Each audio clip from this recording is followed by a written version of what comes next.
Thank you. Welcome to Manchester Film Festival. Thank you. Welcome to Northwest Shorts 5. We're going to talk a little bit about Amina. Yeah. Please tell me about yourself and about the film. Okay, so my name's Christy Fury. I'm the writer, producer, and I act in it. I'm a drama school student right now, but I made Amina in Los Angeles last year in summer. And it was just a case of me having an idea, and I was like, I'm going to just try my best to make something while I'm out in LA. And of course, this was during the time when there was like the huge strike going on. But I just worked with a cinematographer who was he was also out of work and he was like, yeah, let's make something. And it was a very low budget film, but we done it. And it was like very meticulous in terms of like the shot list and everything, because I know I needed to get it done within a short space of time.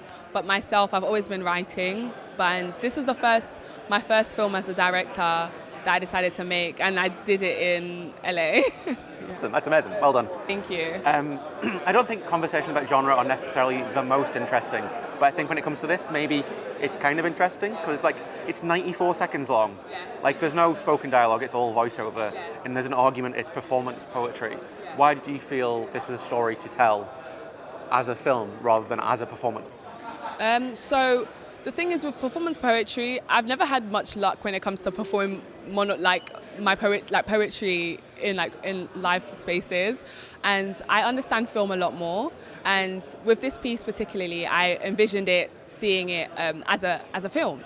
And when I was in LA, I was like, I had already written the piece out and I already planned that I was going to make it, but it was inspired by women that I saw growing up who loved to cook and perform stereotypical gender roles. And I just would always look at them like, are you not embarrassed? But then the more I looked, I realized that they loved what they did. And it was like their form of, cooking in particularly, was their form of like expressing their love and their love language. And I thought that was, instead of coming from a place of judgment, I wanted to investigate it a bit more. And yeah, I would just watch them, and I thought that there's a character in what I saw, women who were trying to find love, but at the same time it was parallel with their experience of like cooking. So that's kind of who Amina is. She's a woman who is putting her skills in cooking, but also is a metaphor for her thirst for finding love, and creating that space for herself. And she's like super tenacious, and even though she like makes like the first few dishes terribly, she still keeps going. And I think there's a character and there's like a woman like that in almost everyone that I've seen, whether they're a man or a woman or any gender. So yeah. So it's kind of a feminist story about taking something that's a traditional role and being like, no, this is me. Yes, it's literally about her, and it's her pursuit of finding herself and striving for perfection. And what she, some artistic, it's like her form of art basically.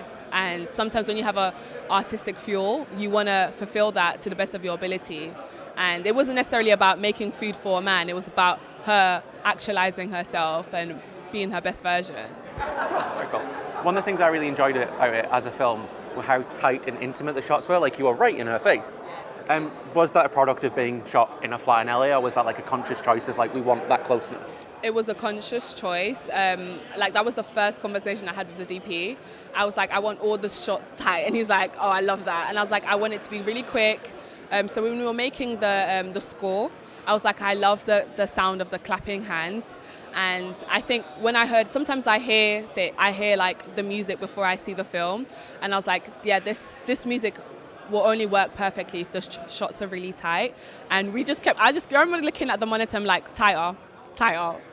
So yeah, we wanted it to be really tight, and hence the cover as well. We thought like having a tight shot of Amina's face would make a lot of sense, because that's what you see in the film. Awesome, thank you.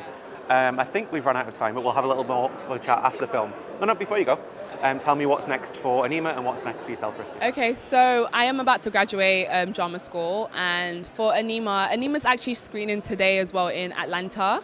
And the film's won a few awards, which has been amazing. This is the first UK premiere, so super proud to be here. I'm still going to just wait rounds and see in terms of the short film circuit and the film circuit, and see how things end. But for myself, I'm currently working on a longer short film, which is called Apex. And I have a team, thank God. Have a producer, creative producer, DP, and I've just finished writing the script, so we've secured some funding for that so far, and we're still pushing for some more, but I aim to finish that by the end of this year. And I'm really excited for this project because it's more of a challenging piece for me. Yeah. Awesome. I can't wait to see it. Yeah. Thank you very much. Thank you very much, Alan.